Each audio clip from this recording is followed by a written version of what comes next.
인류 역사에서 질병이 가장 큰 영향을 끼친 사례를 들면 빼놓을 수 없는 것이 바로 중세 유럽을 휩쓸었던 흑사병, 바로 패스트예요. 인류 역사를 통틀어 보아도 패스트만큼 문명 전반에 큰 영향을 끼친 사례는 찾아보기 힘들죠. 그도 그럴 것이 흑사병은 사람만 죽인 것이 아니에요. 흑사병의 창궐은 유럽인들을 죽음으로 몰고 갔을 뿐만 아니라 천년 동안 이어오던 유럽의 중세도 함께 끝내버렸죠. 6년간 유럽에서 2천만 명에서 3천만 명으로 추정되는 인구가 죽었다고 해요. 지역에 따라서는 인구의 70%가 몰살당한 지역도 있었죠. 오늘은 지난 영상 아테네에서 발생한 장티푸스에 이어 흑사병에 대해서 알아볼 건데요. 유럽 전역에서 발생한 흑사병이 어디서 생겨났는지, 또 어떻게 퍼졌는지, 그리고 흑사병이 유럽 사회에 어떤 변화를 가져왔는지에 대해 알아보겠습니다. 그럼 팬데믹의 역사 흑사병 편 지금 바로 시작합니다.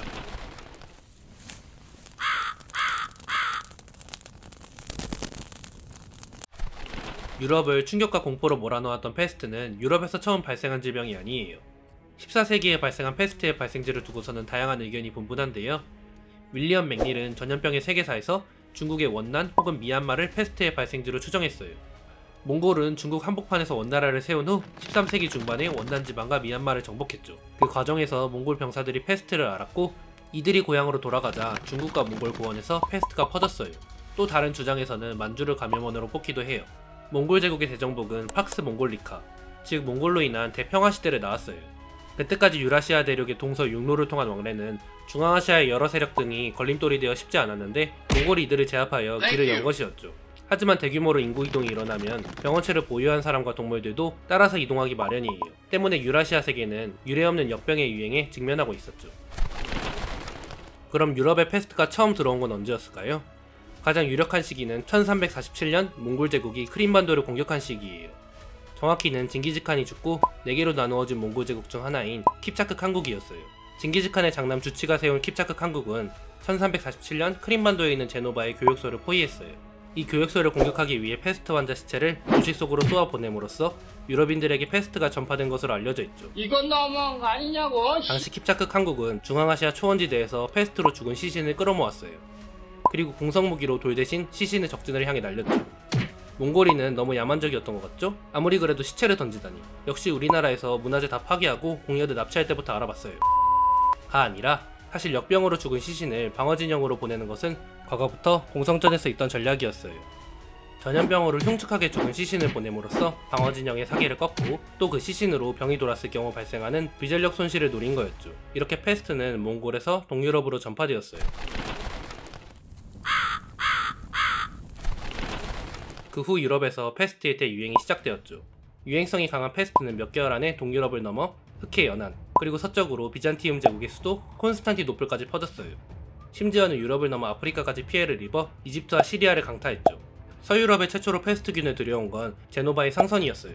패스트가 유행한 흑해 연안 국가와 교류하던 제노바 상선의 승조원들이 패스트에 걸린 채 기항했고 이들과 함께 패스트가 상륙했죠.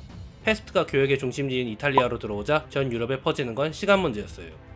제노바에 상륙한 패스트는 이탈리아를 순식간에 접수하고 프랑스로 넘어갔죠. 이후 이베리아 반도, 북유럽, 영국으로 진출하는데 막힘이 없었어요. 1347년에서 1348년 1년 사이 유행으로 유럽 전체 인구의 4분의 1이 사라졌다는 연구자료가 있을 정도예요. 그런데 여기서 잠깐, 앞에서 분명 패스트는 유라시아 동쪽에서 시작했다고 했잖아요. 몽골군이 패스트로 죽은 시체를 던졌다는 걸 보면 분명 패스트 환자는 몽골에도 있었고요. 근데 왜 패스트는 몽골이 아닌 유럽에만 치명적인 타격을 입힌 걸까요? 일단 유목민들에게는 패스트는 무서운 질병이 아니었어요. 패스트를 옮기는 쥐는 쌀이나 밀 같은 곡물을 먹이로 하는데 육식이나 우유를 주식으로 하는 몽골인들에겐 쥐가 좋아하는 곡물이 있을 리가 없었죠. 하지만 이 패스트가 정착해서 생활하는 농경민 세계에 전파되자 상황은 180도 바뀌고 말았어요. 일단 쥐들이 좋아하는 곡물은 허술하기 짝이 없는 목재 창고에 쌓여 있었고 주식이 곡물이었기 때문에 사람들이 사는 집에도 쥐들이 좋아하는 먹이가 널려 있었어요. 당연히 쥐들의 수가 늘어날 수밖에 없었고 그에 따라 패스트도 재앙적인 수준으로 전파되고 말았어요. 또 유럽에서 패스트로 대규모 사망자가 발생한 건 선패스트와 함께 폐패스트가 유행했기 때문이에요. 폐패스트는 치사율이 매우 높은 감염병으로 적절한 치료가 이루어지지 않으면 사망률이 거의 100%에 육박해요. 폐패스트는 특히 추운 지역에서 퍼지기 쉬워 잉글랜드와 북유럽을 강타했어요. 그리고 패스트가 흑사병이라고 불리는 이유가 피부 말단이 이렇게 검게 변해서 그런 건데요. 흑사병에 걸린 20% 환자에게서 이런 폐혈증이 나타나는데 하종 혈관 내 응고증을 발생시켜 피를 굳게 하고 말단 부위를 괴사하게 만들어요. 이 때문에 흑사병에 걸린 사람이 검게 변해 죽어가게 된 거죠. 아까 유럽에서 6년 만에 2천만 명에서 3천만 명의 사람들이 죽었다고 했잖아요. 이는 당시 유럽 인구의 3분의 1에 해당하는 어마어마한 수치였어요. 올해 4월 기준 전세계 코로나 사망자 수가 700만 명 정도인데 전세계 인구의 1% 정도거든요. 그런데 이런 코로나도 대인관계나 식문화, 재택근무 등 우리 생활에 엄청난 변화를 주었잖아요. 그런데 인구의 3분의 1을 앗아간 패스트의 경우에는 어땠겠어요? 패스트는 아예 유럽을 송두리째 바꿔놓았어요. 유럽은 중세 말기에 이르러서 주요 교통로와 중심지에 대도시가 성장하기 시작했어요. 저번 아테네 역병편에서 말했던 것처럼 인구가 밀집해 있는 공간은 전염병이 창궐하고 전파되기엔 최적의 조건이었죠. 혹시 못 보신 분들을 위해 영상이 끝나고 추천 영상으로 넣어두겠습니다.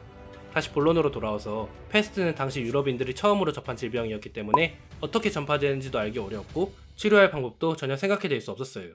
이렇게 당시 유럽의 대도시를 중심으로 패스트는 미친듯이 뻗어나갔죠.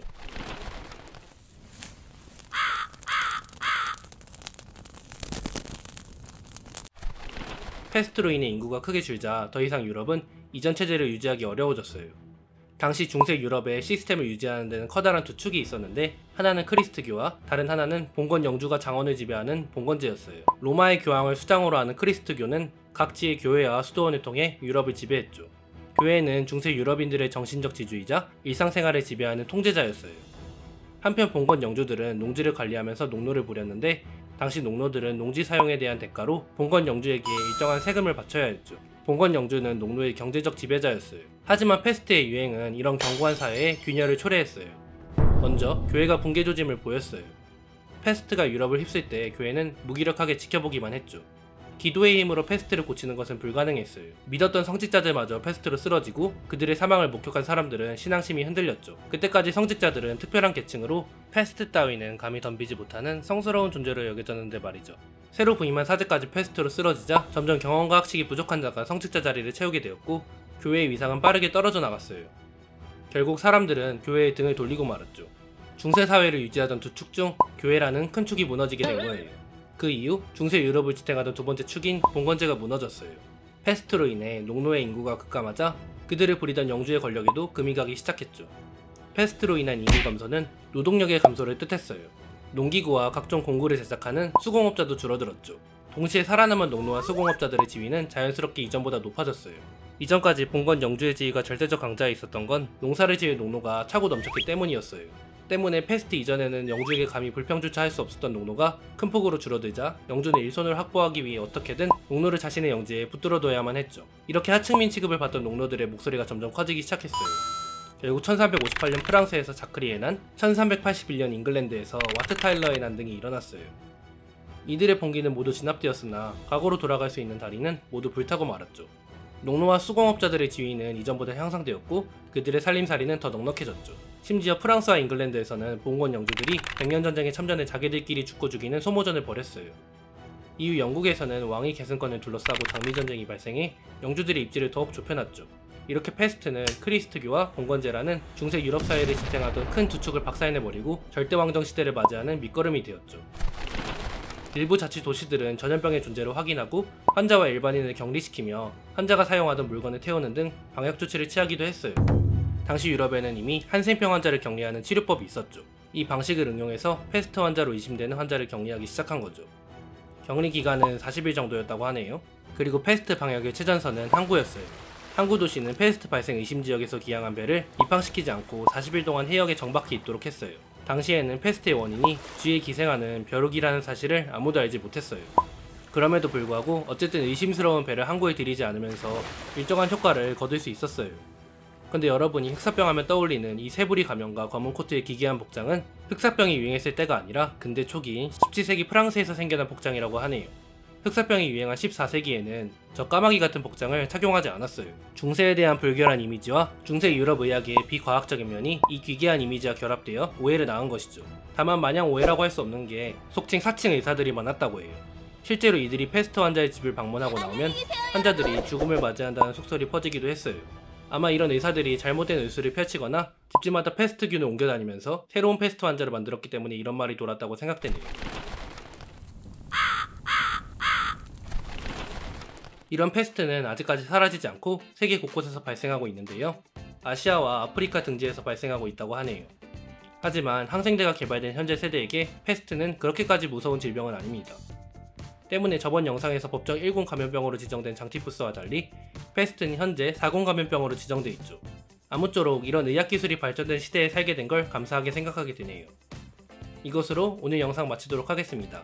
영상 끝부분에 팬데믹의 역사 시리즈 이전편과 이후편을 볼 수 있게 설정해 둘 테니 많은 시청 부탁드립니다. 감사합니다. 영상이 마음에 드셨나요? 좋아요, 구독, 알람 설정은 영상을 만드는데 큰 힘이 됩니다.